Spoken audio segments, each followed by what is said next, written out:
Hello guys, welcome back to my channel. My name is Trouble, and today I'm going to be reviewing JOJOLand chapter 15. Yeah, so spoiler alert for the chapter, if you haven't read it, yeah, let's just jump right on in. So the chapter opens up exactly where we left off last chapter, with Yasugi on the ground suffering from some sort of stand attack. The gang is there, trying to figure out what to do, and as Dragona is on the ground trying to resuscitate him or trying to figure out what the hell is going on, Charming Man actually comes up and points out that Yasugi might actually be suffering from a drug overdose. Because symptoms that he's seeing is pulmonary, one second, pulmonary edema. The symptoms that he's suffering from are called pulmonary edema, and that Yasugi's a drug overdose. And Charming Man says he's a drug addict. Charming Man says that they should just leave him, right? Because he's not a very important member of the team. But right as he says that, that's when Jodio pulls up, and um, Jodio and Bako pulls up, and then while Charmin that Yasugi's on the ground, Yasugi activates his stand ability and tells Dragona to ask for a straw. And Dragona does. He takes out a box cutter from his backpack, and he basically cuts open his lower abdomen and sticks the straw in there, allowing the fluid that was inside of him to the fluid that was building up within his lungs because of the pulmonary edema, to escape. And then they take him into the van, and the entire gang is panicking, trying to figure out what the hell is going on. Carmen Man still maintains that not Yasugi, is a drug addict, and this is him having a drug overdose from stress. But Yasugi comes up and says, no, pulmonary edema is actually when the lungs fill up with liquid, because I think it's when your blood vessel gets blocked up or something, or the heart, or you get like the heart gets attacked, and your lungs get filled up with fluid, and all of the symptoms that he's suffering from looks like a normal sickness, right? But Charmin Man isn't phased, right? But Yasugi claims that it's a stand attack. There's a stand inside of his body, and so everyone in the van is like, okay, when did this happen?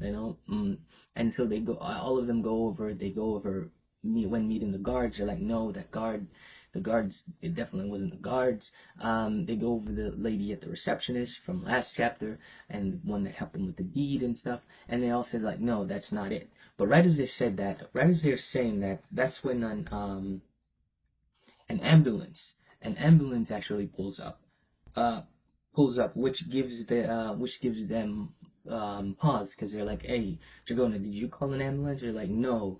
And when the ambulance pulls up, they see the lady, the receptionist who was at the desk with them, actually being rushed out, and her eyes are bleeding, and she seems to be suffering from the same conditions that Yasugi is suffering from. This causes Charmin Man to recognize that, okay, and the entire gang to recognize that it's a stand, an automatic stand, and they all basically come to the conclusion that the stand was there to protect the deed, and when they touch the lava rock to the deed, that was when the stand activates, and the stand is supposed to kill whoever is trying to mess with the deed and make it look like an actual sickness. So, it goes into this a little bit more. We get a little bit more. So, hold on, we'll get into that at the end. So Charmin Man activates his ability. His ability is Big Mouth. Big Mouth. His stand is called Big Mouth Strikes Again, which is actually the name of the chapter. And he basically turns his eyes into sand, and remember the straw that Yasugi stuck into his chest. He turned his eyes into sand, and it just materialized in Yasugi's body, and he sees it. He then sees the stand. He sees the stand in Yasugi's body, and then he pursues the stand because the stand is in his body. It's attacking his heart, to make it look like a natural cause of death. Remember, it's protecting the deed. Um, So, Charmin Man tries to apprehend the stand, and as he's trying to apprehend the stand, he catches the stand. But touching the stand actually causes his uh, something that happened to his eyes, and it starts to get worse.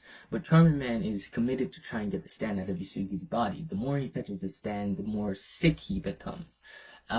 He becomes even more sick. And so Charming Man is trying to pull the stand out of Yusugi's body, and everyone is telling him to stop because something's obviously not right with his eye.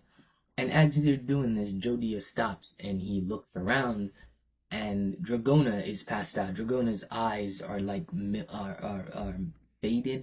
That's not faded. They're like rolled into the back of their head, and this is like, what the hell is going on? We go back to the ambulance and the girl that was in the ambulance, and we learned that the girl who was in the ambulance is not just any girl. Actually the daughter of a politician. She's the daughter of a politician who's currently trying to pass a bill against the Howler Company for some violation that the Howler Company are against.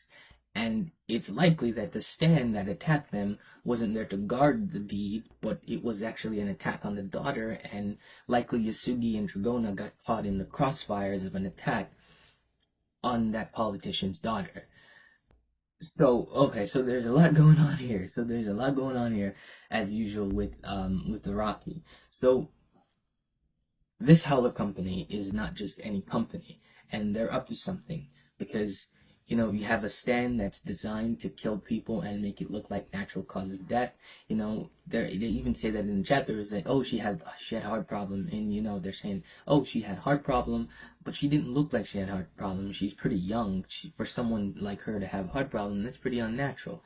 Um, Again, I have nothing to add to this. This is just more questions. This is just more questions. This is like a setup, a build up. Like, what the fuck is going on with this company, this Howler company? Dragona passed out, which means that there's likely a stand in her. There's a stand attacking her too. But actually, Charming Man was in there. So Charming Man was in there. So does he have a stand in them? I have no idea. We'll just have to wait till next chapter to see. Yeah, but that was JoJo Land chapter 15. Thank you guys for watching, and I'll see you in the next one. Bye bye.